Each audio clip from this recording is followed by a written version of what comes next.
And I'm going to be going through the MLB DFS card for this evening. I'll give everybody just a minute to get in here. I hope everybody had a good weekend. From a DFS perspective, there was a mixed bag. Did okay in MMA. Actually, did pretty much okay in every sport. I didn't really smash anywhere. I didn't really do really poorly anywhere. Pretty much across the board, just kind of average for the weekend.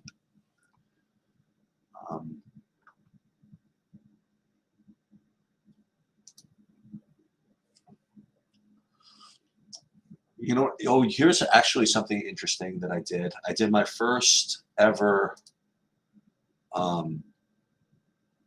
best ball draft. So I opened up an account on Underdog and I uploaded some lineup rankings, and I did my first best ball draft in that big, $3 million for first thing. I mean, obviously I'm hopelessly dead money there, but just to get, flex a little bit of, just get a little juices flowing. I want to learn how to play this thing. So I figured the quickest way to learn is to just by doing it. And eventually we're going to have Rody come in and hopefully walk me through some advanced things to do aside from what I did was essentially just uploaded, I thought was a good ranking system. And then basically went on auto pick for a good amount of the time, and then when I felt,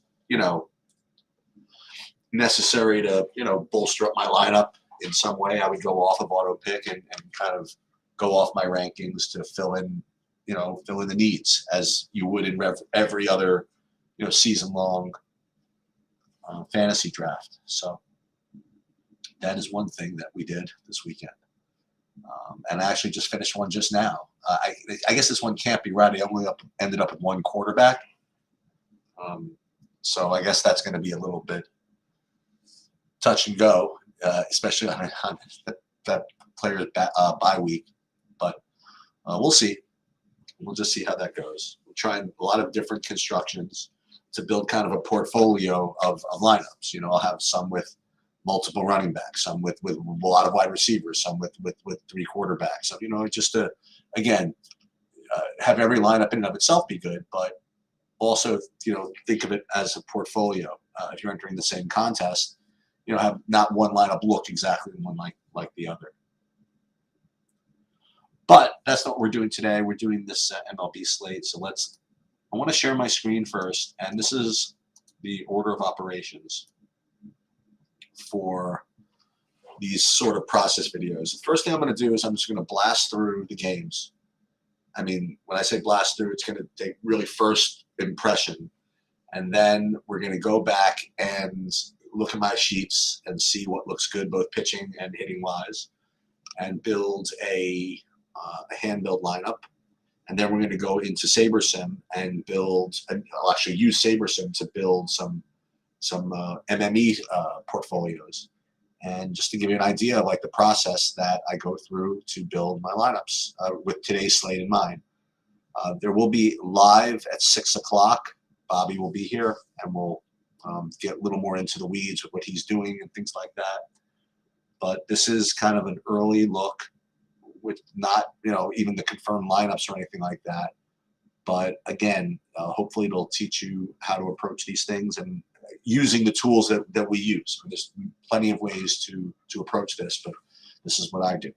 So first of all, let's just kind of go through these. I mean, you have Mets, Pittsburgh. There is a little bit of weather issue here.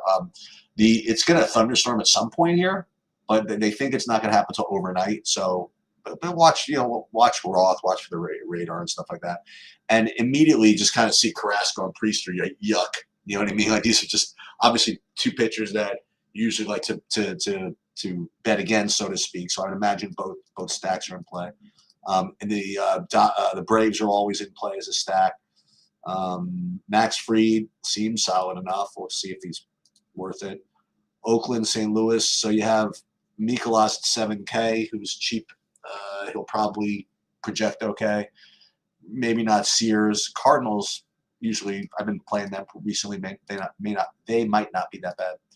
Angels, Texas, I imagine Scherzer will be a top option, although 11K is certainly no bargain. Sandoval at 7,200 seems sort of cheap. And, on the other side, I think Texas is going to be viable as well. Seattle, KC, I think both these pitchers are going to probably be in play, Gilbert and Singer. And hitting-wise, I mean, I don't like to play Seattle against righties, so I'm probably not going to get to that. And I don't like playing anybody against Gilbert, so I probably won't get to that. And then you got Arizona, Colorado. I imagine Arizona is going to be the top-rated stack on the board by an overwhelming amount, like in Colorado, especially with flex-in pitching, so you'll expect that. Merrill Kelly might end up being a not-so-sneaky pitching option. I mean, people don't like to play pitchers in Colorado, yet Colorado has been really bad, so maybe Kelly will show up as an okay play. Baltimore, San Diego, I guess both these pitchers look reasonable enough, Darvish and Rodriguez at 6,400. As far as hitting goes, probably San Diego would make sense. And Tampa, San Francisco, you have Glasnow, another really top option. I would have him over, I mean, just instinctively, before we look at the projections, I would have Glasnow over Scherzer. No? I don't know. Anyway, we'll get back and see what that looks like. And then Manaea coming out of the bullpen, we I don't want to do that. Maybe Tampa, sneaky stack. I'm not sure. So essentially, what's probably going to happen when we look at these projections is we're going to see Arizona kind of go through the roof, and we have to figure out how to approach the stack, how to approach the slate from that perspective. So let's just go do that, and then we'll build lineups, and we'll see what's going on. All right, so first let's look at the pitching before we get to the stacks. I know what the stacks are going to say, but let's just look at the pitching first. So surprisingly, at the top of the list of the by Sheets value score is Miles Mikolas at 7K. And he's also rates to be the highest owned pitcher on the slate, 31%, which is it's a little off-putting if you want to know the truth. I mean, he's been good enough, I guess, and he's got a good matchup against Oakland, but it just doesn't feel wrong to play him as the most popular pitcher on the slate. I mean, how many of these games are even any good? I mean, some of them, but not. I guess these are okay. I don't know. Sometimes he goes over 100 pitches, sometimes he doesn't, and I don't know. You ask me, I would say it's a fade if you want to know the truth. But from a projection perspective, he does rate to have the top Sheets value score by, I mean, a pretty good amount. You have to drop down like 6 points to get to Scherzer. And then you have Scherzer and Darvish look about the same. And then you have a little bit of drop down to the aforementioned Glasnow and Kelly. And then it's pretty spread. You also have Rodriguez, Fried, Singer I mentioned, Gilbert, even Carrasco. So essentially it's Mikolas at the top, then a choice between Scherzer and Darvish, and then a choice between Glasnow, Kelly, and then all the way down the list here. So I will say this, and this is the way I look at it. You look at this group of two here, Scherzer and Darvish. I see them with the same rating, yet on Sheets value score, but I have Scherzer at 32% and Darvish at 20%. And just visually, that's just very appealing to me. I would just rather play Darvish than Mikolas, than Scherzer, if that's the case. Would I rather play Darvish than Mikolas?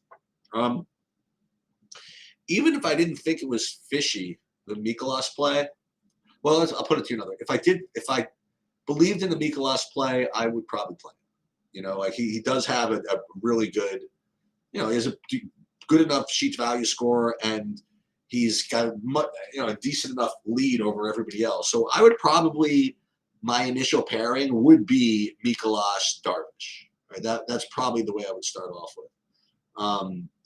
I don't see any need to go down to Glasnow, but I think that certainly makes a lot of sense. As a matter of fact, once again, I think the ownership discount from Scherzer down to Glass now is going to justify that pivot as well. So I don't think Scherzer is going to be the man for me tonight. And likewise, I don't know if I can really do the Mikolas. And what's good about this is we're probably, as we're going to get to the stacks, we're probably setting up a situation where we're going to need to do something off the beaten path to play Arizona, or even if we don't want to play Arizona. So I don't think you're going to want to play Scherzer and GPPs tonight. And I think you can find an excuse to not play Mikolas. I think you can play a Darvish Glasnow combination, for example, and be well within your rights. However, I mean, you go down, you have Merrill Kelly, who is rated pretty much the same as Glasnow, with only a 10 to 12% ownership projection. So, I mean, if you really wanted, and then, I mean, just to kind of illustrate, you have Grayson Rodriguez, who's only 10%, Brady Singer, only 11%. Like, even, I mean, as gross as this is, Carlos Carrasco at 4% ownership.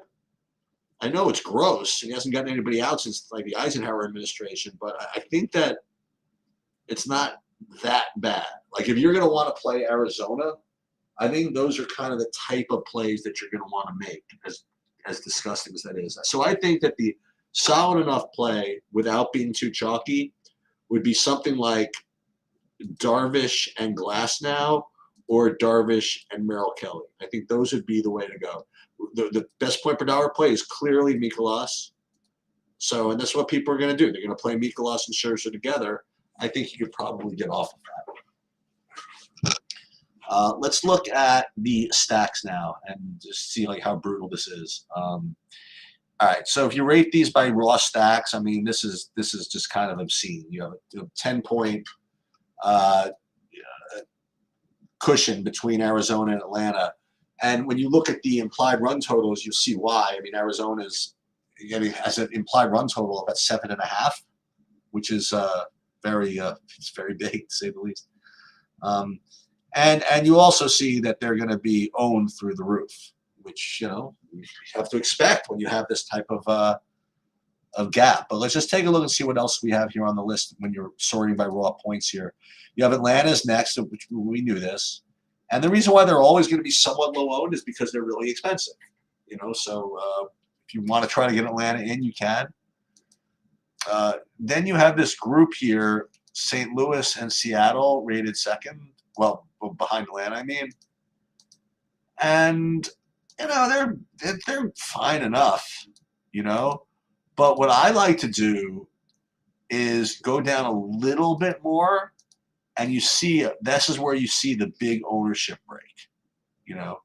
When you get to teams like San Diego or Texas, that's only 20% ownership.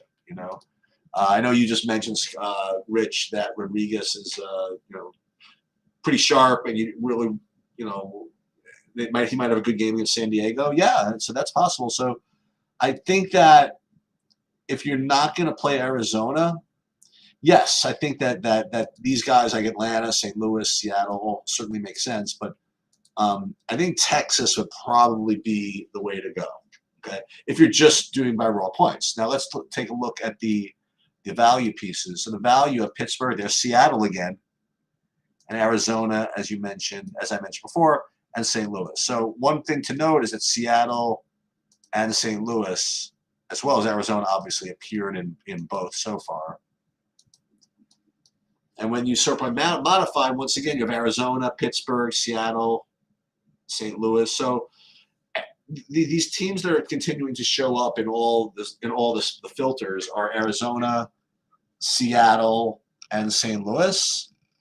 And as I mentioned before, St. Louis is they're their own. They're certainly not owned as much as Arizona. So that's what's kind of cool. So if you don't play in Arizona as your main stack, you're already different, which is really what you want to do. So wrapping that up, when I'm building my hand-built lineups, I'm probably looking to do something like Darvish, Hulese, Darvish and Merrill Kelly if you want to get really fancy, or even just Darvish with Glass now, or Darvish with who is the other expensive one? Less expensive one. Or Darvish, yeah, Darvish Merrill Kelly or Darvish Glass now. I think that's probably what you want to do. So these are two different types of builds, right? As far as price goes, let's do this. Let's pull up the DraftKings screen, and let's build with let's pay a little bit more for pitching. So we'll do Glass now with Darvish. Oh, is he not even pitching? Why do I not have? Oh, because these guys are not. Okay. All right. So Glass now and Darvish, and then let's see. Well, is this good enough? I mean, is this off the beaten path enough to play Arizona? Probably not. But let's just see what it looks like. So the way that you got to deal with Arizona, once again, on all stacks, you want to find guys that appear in both of these and both raw points and in value. So Corbin Carroll, it looks like they all are. It's like the exact same 5. All right, so it's easy. We know who we want. Let's see if we can afford him here. Looks like Tommy Pham makes the mayor go right at 3,800. Then you have Corbin Carroll at 6. Then you have Ketel Marte at second base at 5,700. All right, that's no bargain. I'd like to not be able to get to them. It would make it. Yeah, so we're not going to be able to get to all these guys. Excellent. So Peterson and who's the other guy? Christian Walker. So this is what I like. Like unless you want to play 3 2K guys, you really can't play Glass now, Darvish with the Arizonas that you want to play. Now again, you could trade the Arizonas in for cheaper ones, but again, when you have the same guys appearing in value and raw points, those usually are the guys, at least the way I think about it, you're going to want to play. So if I'm going to play Arizona, I want all 5 of these. All right. So if I want to do that, unless there are 3 just kind of who do 2K players today, presumably from the same team, I'm probably not going to be able to get away with this. And as I sort here, I mean, there's an Alec Williams who's not the worst, Alika Williams. And there's Rafael Ortega. There's Basabe. So, I mean, you could do it. Just for I mean, catcher, you're going to get I mean, we don't even know who's technically starting yet, but I bet you could do this. I mean, you at 28 at 2,000 a man, you could find 3 2K guys, but this is definitely not ideal. But this is one of those cases where if you do opt to save the money here from Glass now and go down to something like Merrill Kelly, I mean, that 2,900 a man you could play, and I don't need to go through who that is, but you can go through and figure that out for yourself. Kelly and Darvish. Let's just see. If I'm just going to build this. Let's see. Catcher. Pretty much any catcher will do. Tyler Sodstrom, 2,600. Is that? We could definitely do that. Shortstop. You have. There's Alika Williams at 2K. And I guess those are your cheapo options at those prices. So yeah, it's fine. Yeah, you can definitely do this. Now again, you don't have to play 5-man. You can play 4-man, but at least Arizona is tough to get to. At least you can't just play these guys with impunity here. The only other thing that I could suggest, and again, this is a little bit gross. I mean, you want to save even more money. You could go down. Well, obviously you can play. Listen, you can play Mikolas, but now we're too chalky, right? But if you didn't want to do that, you could do what we could do the Rich B play. I mean, we could play Rodriguez. You play Rodriguez, and now you're at 3,500 a man. Then you could be in business. I mean, you can almost play like actual players in some of these other positions. You know? And the final thing you could do, if you didn't want to do this, and again, now we're getting really, really nasty. We could go play Carlos Carrasco. I mean, no one's going to do this. Like, who's going to play Carlos Carrasco? I mean, he gets like negative fantasy points every freaking game. But I think if you want to play Arizona, this is sort of what you have to do. You know, something like this. You can't play Scherzer with Mikolas and play Arizona and be competitive in GPPs without being absolutely perfect in every position. So that's what I would do there. Now, if you didn't want to play Arizona, then kind of like the world opens up just a little bit. So let's take a look and see what we got here. Let's go back. We'll play Darvish and, okay, let's say Glasnow, for example. Those teams we kept on showing up were Arizona, Seattle, and who is it, the Mets? Oh, St. Louis, right? Let's just see if we can play the St. Louis guys. Now, I already see that we can start with Contreras at 3,600. But let's just take a look and see once again St. Louis guys look like that we want to play. Contreras, O'Neill, and Nootbaar to start off with, right? Contreras, O'Neill, Nootbaar to start off with. And it's pretty easy to play even the rest of these guys. Like, if you wanted to play, let's say you want to opt for these, even if you wanted to play Goldschmidt and Arenado, I bet you could. Goldschmidt and Arenado. I mean, it's tough. Right? It is tough. Okay. You have to dumpster dive like I mentioned before with those 2400s. But if you didn't want to, if you want to just at least get rid of one of these guys, like maybe get rid of Arenado. He's been cold, I think. I'm just making that up,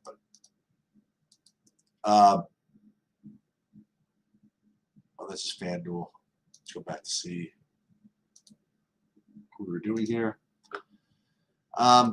So you play Jordan Walker instead of say Arenado. I mean now it's easy, right? So I think that's what I would do. You know, so the St. Louis one works with Darvish and Glasnow. The other team that again we just kept showing up was Seattle, and it's not ideal, honestly, because again I have a little more respect for Singer, but they are showing up, right? Let's just kind of remind ourselves here when we were sorting by value to remind ourselves. Pittsburgh, Seattle, Mets, Arizona, Oakland. And when you go over here, you play Pittsburgh again. So between Pittsburgh and Seattle, I mean, those are your two options as far as deep value goes. Let's. I know Pittsburgh is probably going to be more popular because they're against Carrasco, but just to kind of show you what to do, you know, remember they'll be more popular. They certainly won't be as popular as Arizona. So to play Pittsburgh, we're looking for Hayes, Williams, Rivas, Sawinski, and Reynolds. I mean, it's going to be really easy to do. But let's just do it. Reynolds, Sawinski,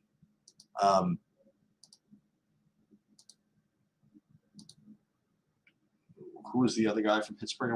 Brian Hayes, right? Brian Hayes. I don't know why they don't want me to play Connor Joe. I like playing him, but look at this. Rivas is 2,300. I mean, Alika Williams is a 2K flat, right? If he plays. I mean, you could do whatever you want here. You know, play Darvish and Glasnow together, and then you could, you know what you could do? I mean, if you didn't want to play, like if you wanted to play Arizona, you could fill them in here, but you could play the Braves, maybe. At least a couple of them. Now, in addition to that, if you didn't want to do that, if you wanted to play Seattle, let's see what that looks like. Let's just see who the guys are that we would like.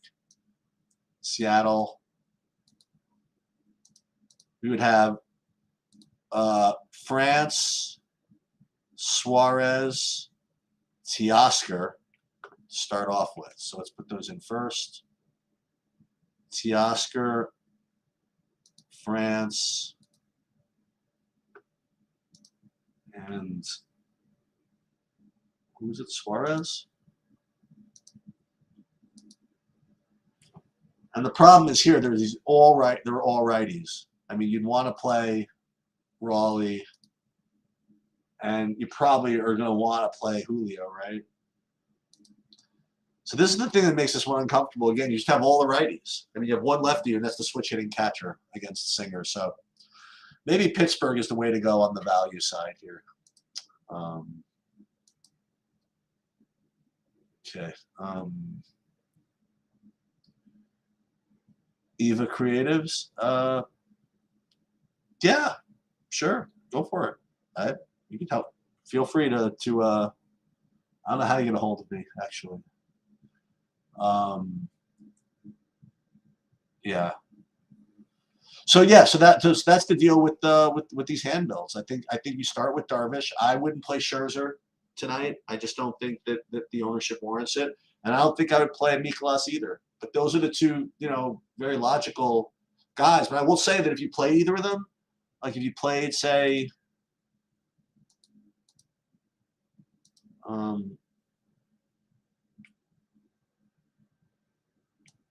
Scherzer with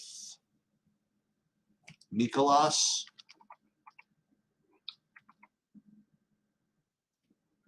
I think these are the teams you're going to want to play, like Seattle or Pittsburgh. I don't think you should play Arizona with those guys.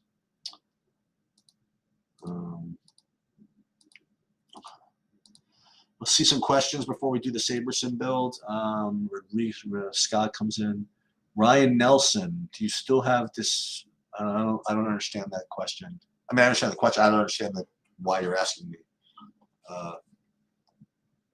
You must have me confused with somebody else. That's very odd.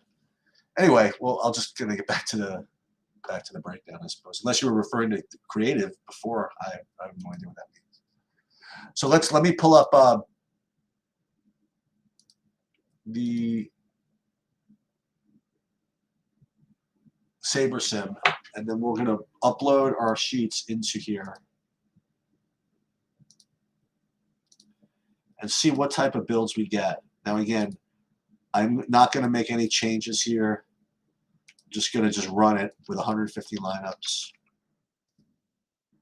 We'll set it to 150 max, no minimum salary, no nothing, and we're just going to roll.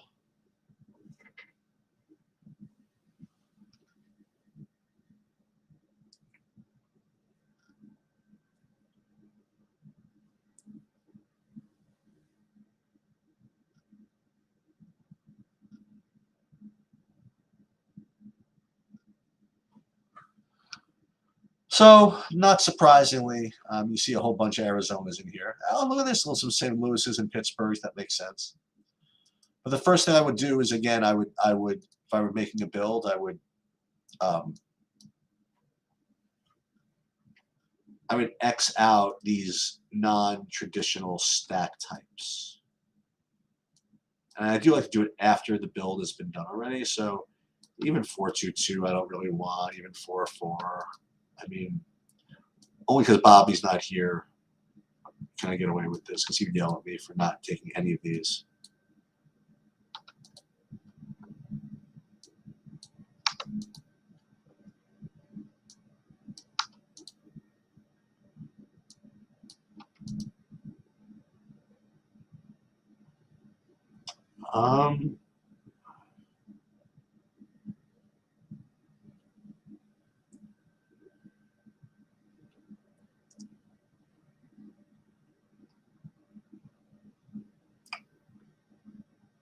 Eva, I got better for you. I'll give you my email address. You can email one of my email addresses. You email me here. How about that?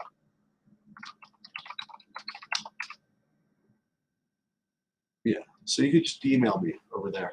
I'm my old, you know what I mean? You can just email me, not a DM on the Discord, which I'll miss. All right. So anyway, so this is what it would look like if we made the stack ties what we want. You'd see about 45% Arizona, which is actually interesting because I was expecting to see a little bit more. Sometimes you get like 100% of these like Colorado stacks. I mean, these Coors Field, away team games. But it only getting 46, which is interesting. Then there's Seattle and St. Louis, exactly the teams I mentioned: Seattle, St. Louis, and Pittsburgh. And then when you look at players, specifically pitchers, yeah, you're getting a whole bunch of the Mikolas. But then again, I mean, Merrill Kelly, and wow, look at that. Quentin Priester. That is not what I expected. Because he's like legit the worst, apparently. But remember, the worst is that's just a word, you know? You're 3% owned, you're going to get a little bit of love. That's why Carrasco got some love in here as well. So just to save it, we'll save this. We'll save this build in my DraftKings lobby.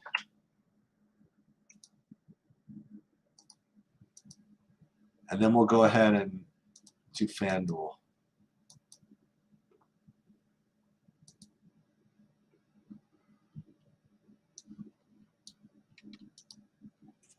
Yeah, I thought that Emerson Hancock was going to be pitching today originally,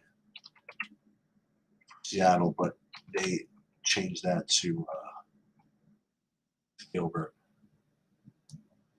Oh, I loaded 150 lineups into my thing here, which I didn't want to do.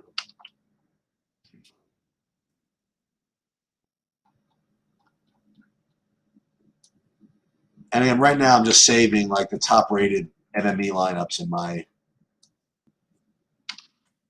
even the bigger buy-ins.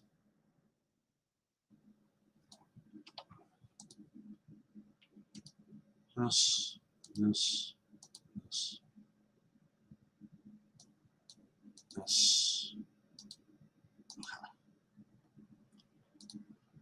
All right, good. All right, so let's now let's pull up FanDuel now and see if there's any dramatic difference, and then we'll build the lineup of the monster on FanDuel, and then we'll do an MME build as well. Continue to put questions in if you'd like. I will probably get to all of them. So in FanDuel, when I'm rating them here, you'll see it's not a really big, standout. You have a whole bunch of guys that look very similar. So what I like to do, again, it's not necessarily going to hold in this way, but when I see this type of thing, will just take the guy with the lowest ownership. The difference between here and here is not that much. And if I can get Darvish at 9% compared to Scherzer at 25, I'm just going to grab that. So yeah, no problem. So I think once again, I think that Darvish is probably going to be the preferred hand-built line over here. Unless I want to pay down, in which case then I could do something like I could do Rodriguez or Singer. I mean, Singer at 4% could be somewhat. That's what we're going to do. We're going to build that one, I think. Presuming we need the money, which I think we will. I think we're going to start with one of these two cheapos over here, like Singer or Rodriguez. That's I think I'm going to start with. Let's look at the stacks. And again, usually the one difference that's notable between FanDuel and DraftKings is that there's not a lot of distinction between the value and the raw points over here. It's usually the same guys that you're going to want to play. So with FanDuel, once again, it's Arizona way on the lead. Then there's Atlanta, same as before. Well, I'll say this. If I can get to Atlanta, I'm going to play them. So it's going to be Atlanta. We're going to build this one without Arizona. So it's going to be Atlanta, I think, pair with one of these guys. So St. Louis, Seattle, Texas, Mets, San Diego. We'll remember that. Wait, St. Louis, we will remember. Seattle, Texas, Mets, San Diego. And then you'll notice that Texas is really low owned. So Texas is going to look like to be one stack that we want to play. comes to value, it doesn't really rate as high. Here you have St. Louis, the Mets. That looks actually pretty good. The Mets and the Braves look good, though. So how about this? It would be the Mets and the Braves. I think that's the one that makes sense. Oh, what about St. Louis? Yeah, it would actually be St. Louis. Again, we're just not playing Arizona just for fun. It would be St. Louis because they're up here and their ownership is reasonable, right? And Arizona and St. Louis with, I guess, the Mets or the Braves. We'll try the Mets. Okay, this will be the big try to win it all. So St. Louis and the Mets. And Ryan, you will. I'll give you my betting play of the day. Sure, no problem. All right. So let's pull up FanDuel. So we said we're going to pay now. Let's. How about a 4% on Singer, just for fun. And then we're going to build. Let's see which builds the best, St. Louis or the Mets. All right, so or both. So St. Louis, once again, we're going to need. Yeah, I'm going to give you my betting play today so you can bet against it. That's probably the idea. Goldschmidt, Contreras, Arenado, Nootbaar. So let's just put those guys in. Goldschmidt, Contreras on the bottom. Arenado. What's Nootbaar? Is Nootbaar a thing? Okay. So you got plenty of money left. Okay. So 33. Who do we say? The Mets? That was the team, or the Braves? Well, let's just see which one fills in as better. Let's just look at the Mets first. Nemo, Lindor, Alonso. Yeah, that's the thing. I'd want to play Alonso, like for sure, right? If I played the Mets, that's the problem. And I want to play Goldschmidt and Contreras. Goldschmidt and Contreras. Well, the one thing that's different actually is I don't need to necessarily play Arenado over there. I could play O'Neill. We'll get back to that. So let's see what the Mets look. Mets with no Alonso. That's got to be asking for trouble, right? That's just got to be trouble.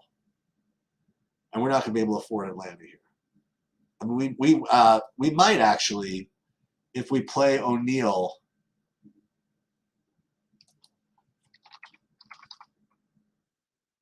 In the outfield.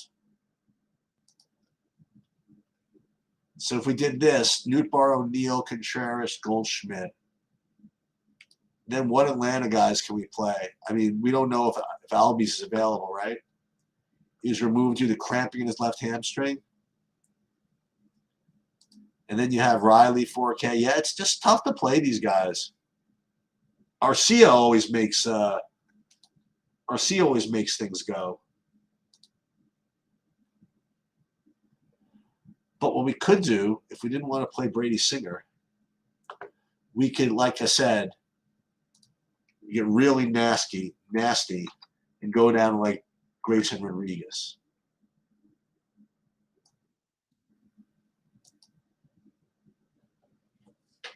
But does that buy you that much? Yeah, I guess it does. But I love to keep the Singer playing. I would love for this to be what we do. So how do we do this? We start Goldschmidt, Nootbaar, O'Neill, Contreras at 3,500 a man left. So what happens if we play the Mets without Alonso? Who do we get to play, or who do we have to play? We get to play McNeil. That's fine. Then we get to play Lindor. That's fine. I know what we're going to do at the end of this, by the way. Is there any third baseman for the? Oh, so if we went back to Arenado at third base,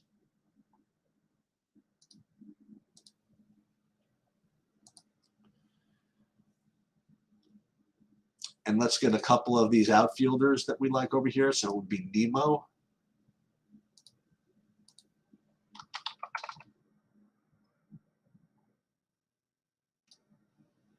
Nemo over here. So we got 4,000 left, and there's a reason for this, because what we can do is we could eschew the we could get rid of the of Contreras, and then I think we could just play O'Neill here, right? Beautiful. So we have Cardinals and Mets, and this time we got Alonso in. The only guy we gave up was Contreras. So let's just let's enter that. Let's go. And almost definitely that's not going to be the way it is at the end, but hey, why not? All right, so now let's go back into SaberSim and see what kind of SaberSim build that we get.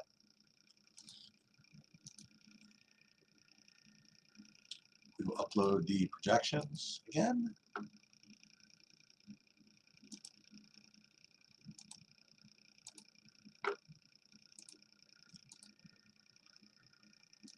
We'll build 50. See what they look like. And I'm pretty sure we're going to get nothing like what I just built. There's no way Singer's going to be in there. It's going to be,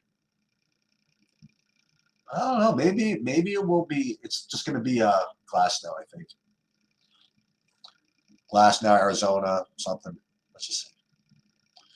No, it's Mikolas and all the Arizona. Oh, Seattle. Oh, we're going to be at war. They have all these Seattles, and I have the pitcher against them.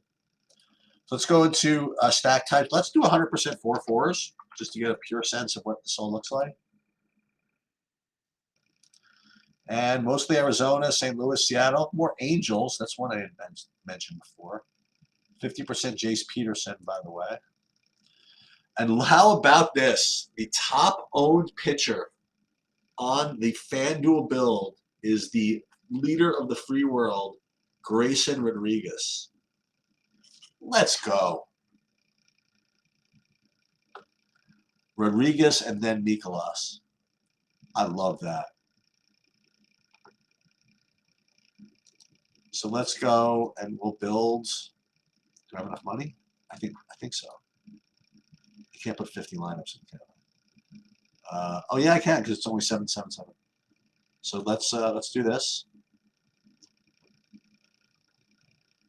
We're gonna enter these 50.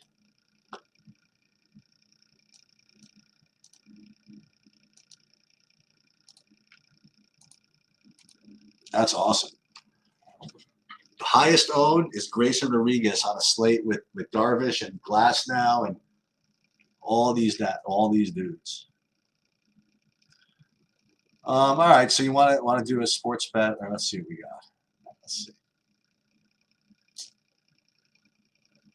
This is going to be almost certainly negative EV, but we're going to look at it anyway since you asked. Baseball.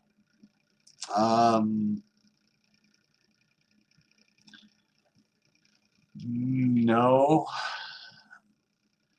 Schmidt against Fried. No real opinion there.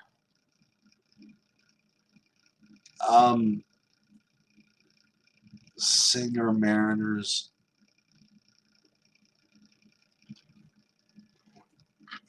I mean, Tampa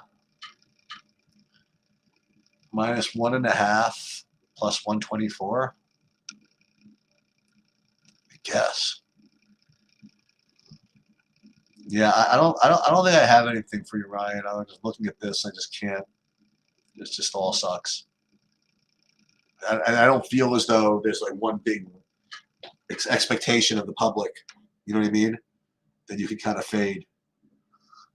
I will say this. I mean, all right, I'll give you one. This looks a little ridiculous. So the Braves minus 1.5 runs are only minus 105 against the Yankees, against Schmidt.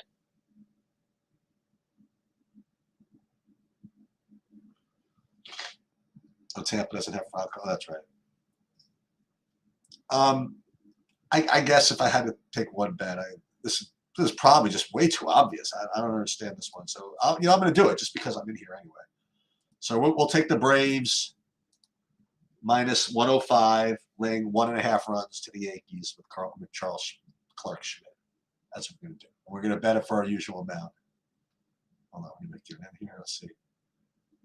Braves minus 105. There you go. All right, so that's that. There it is. I'm in. Thanks a lot, Ryan. Making me throw away $180 here, betting against my Yankees. Awesome. So glad you could make it. All right, I guess that's going to do it. 6 o'clock tonight. We will be here for live, and we'll have some changes probably. And Bobby will definitely be here. And I guess that's it. Thanks everybody for coming, and good luck, everybody.